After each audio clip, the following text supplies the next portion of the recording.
எனக்கு இன்னும் ஞாபகம் இருக்குது என்னுடைய வாலிப பருவத்தில். அந்த அனுபவங்களை உங்களோட நான் ஷேர் பண்ண விரும்புகிறேன். ஜெபிச்சுட்டு நான் அப்படியே தூங்கிட்டு இருப்பேன். நான் இப்படி நம்ம தூங்கும்பொழுது கொஞ்சம் இப்படி அசைஞ்சு திரும்பி படுக்கும்போது நம்ம கொஞ்சம் கான்ஷியஸ் வந்து போகும்ல. அந்த கான்ஷியஸ் வரும் பொழுது பார்த்தா என்னுடைய my soul is speaking to God. அது கேட்கும் எனக்கு. அப்படி தூங்கும் போது கூட அவ்வளோ அலர்ட்டாக நான் ஆவியானோடு பேசிக்கொண்டே இருப்பேன். ஆமென். அப்படி கர்த்தர் என்னை என்னுடைய ஹாஸ்டலில் என்னை வார்டனாக கர்த்தர் உயர்த்தினார். ஆமென். அந்த ஹாஸ்டலுக்கு நான் வார்டனானு. அப்படி நான் வார்டனாக இருக்கும்பொழுது, நான் தூங்கி கொண்டிருக்கும்பொழுது கர்த்தர் எனக்கு சில காரியங்கள், அந்த ஹாஸ்டலில் நடக்கிற சில விஷயத்தை கர்த்தர் எனக்கு காண்பிச்சார். ஆமென். நான் வார்டன் ஆனதுக்கப்புறம் பல வருஷமாக ஒரு இது நடந்துட்டு இருந்துச்சு. யாருக்குமே அது தெரியல.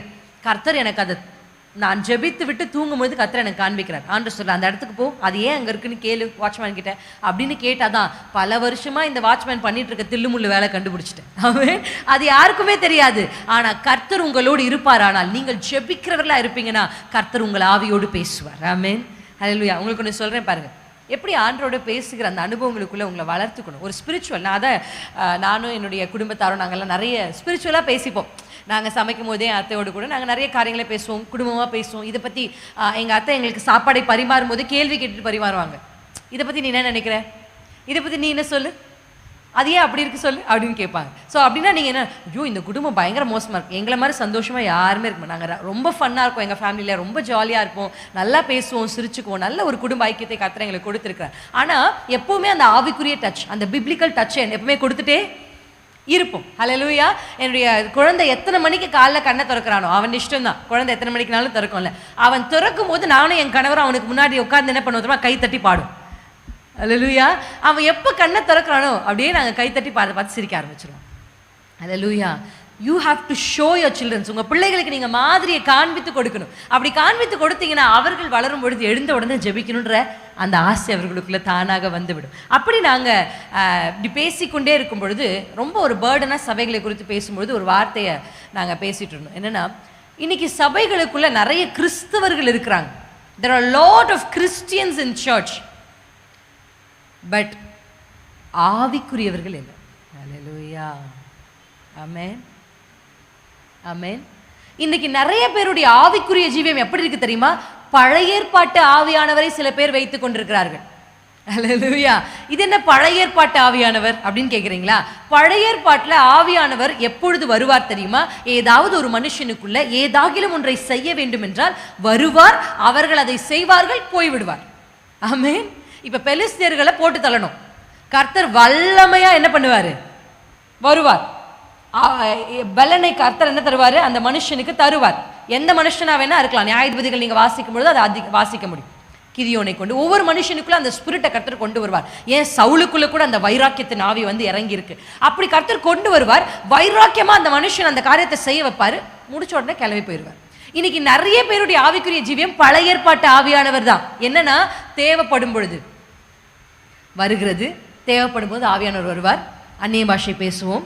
ஒருவேளை கொஞ்சம் ஃபாஸ்ட்டாக பண்ணால் அந்நிய பாஷை பேசுவோம், கொஞ்சம் கை தட்டினா கொஞ்சம் அந்நிய பாஷை பேசுவோம் இல்லையா? பேசி முடிச்சு விட்டுட்டு அந்நிய பாஷை பேசி முடிச்ச உடனே நிரம்பிட்டு ஓகே ஓகே ஆவியானவரே வந்தீங்களா, என்னை அந்நிய பாஷை பேச வச்சிங்களா, எனக்கு கொஞ்சம் கிளிகிளிப்பு உண்டாக்கிட்டீங்களா, அப்போது போயிட்டு வாங்க. ஒரு ஃபீலிங் நமக்கு வெளியே போகும்போது, அப்பா இன்னைக்கு நல்ல ப்ரெசன்ஸ், இப்படி ஒரு feeling. I am telling you, don't get satisfied. Amen. என்கிட்ட ஆண்டவர் ஒரு வார்த்தையை சொன்னார், பிரின்சி ஆவிக்குரிய வாழ்க்கையில திருப்தி அடைஞ்சிராத அப்படின்னு என்கிட்ட ஆண்டவர் பேசினார். அதே மாதிரி இன்னொரு எச்சரிக்கையும் சொன்னார், உலக வாழ்க்கையில எப்பொழுதும் திருப்தியாவே இரு. ஆமென். இந்த உலகத்துக்கு எப்பொழுதும் திருப்தியா இருக்கணும். ஆவிக்குரிய ஜீவிதத்தில் திருப்தி அடையவே கூடாது. ஆமென். ஹல்லேலூயா. அப்படி இந்த ஒரு ஸ்பிரிட் ஃபுல்டா நம்ம என்ன பண்ணணும் அப்படின்னா, இந்த பழைய ஏற்பாட்டு ஆவியானவர், இந்த புதிய ஏற்பாட்டு ஆவியானவர் எப்படிப்பட்டவர் தெரியுமா? புதிய ஏற்பாட்டில் ஆவியானவர் வந்தார்னா தங்கிடுவார். அல்லேலூயா. கர்த்தருடைய வசனம் சொல்லுகிறது, இயேசு கிறிஸ்து யோவான் ஸ்நானகன் கிட்ட போய் ஞானஸ்தானம் எடுக்க போகிறார். எத்தனை பேருக்கு யோவான் ஸ்நானகன் தெரியும்? ஆமென். Thank you so much. உங்களுடைய ரெஸ்பான்ஸ்க்காக தான் கொஞ்சம் கேட்டு பார்த்தேன். ஆமென். தேங்க்யூ. யோவான் ஸ்நானகன் கிட்ட போய் ஞானஸ்தானம் எடுக்கிறதுக்கு இயேசுப்பா போகிறாரு. அப்போ உடனே அவர் அந்த டயலாக்ஸ், அந்த சினாரியோலாம் உங்களுக்கு நல்லா தெரியும்.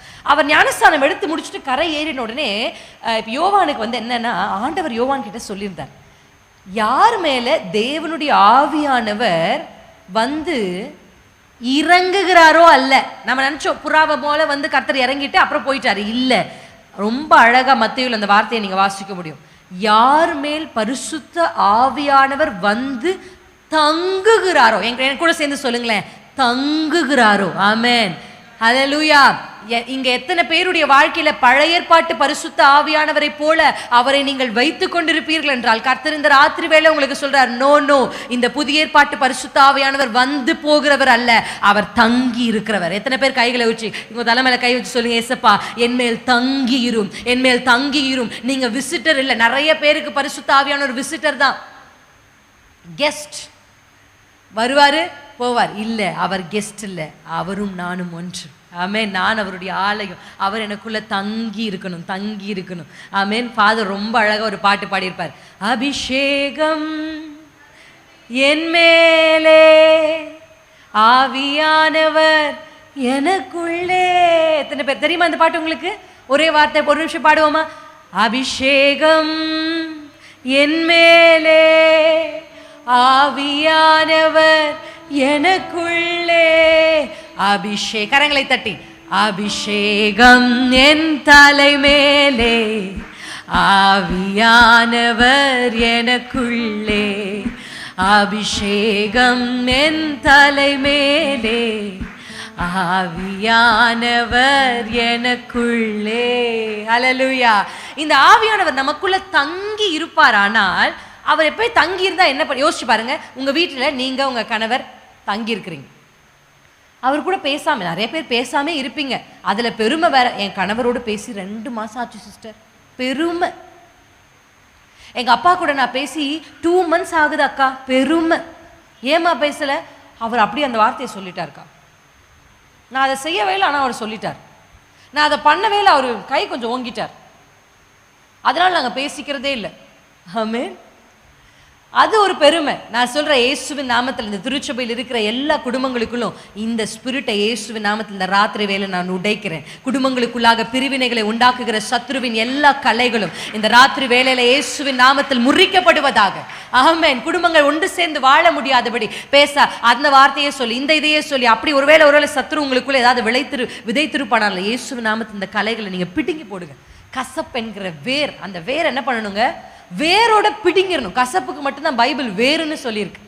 அதை நீங்கள் பிடுங்கி எறிய வேண்டும். இந்த ஆவியானவர் நமக்குள்ள தங்கி இருந்தார்னா அவருக்கு நம்ம கிடைக்கிற ஒரு பெரிய பாக்கியம் என்ன தெரியுமா? நம்ம எங்க போகணும்னு சொல்லுவார், எங்க இருக்கணும்னு சொல்லுவார், என்ன பண்ணணும்னு சொல்லுவார், எது வரப்போகுதுன்னு சொல்லுவார். அப்படிப்பட்ட ஒரு விஷன் உள்ள கண்களை கர்த்தர் தருவார். எத்தனை பேர் நம்புறீங்க?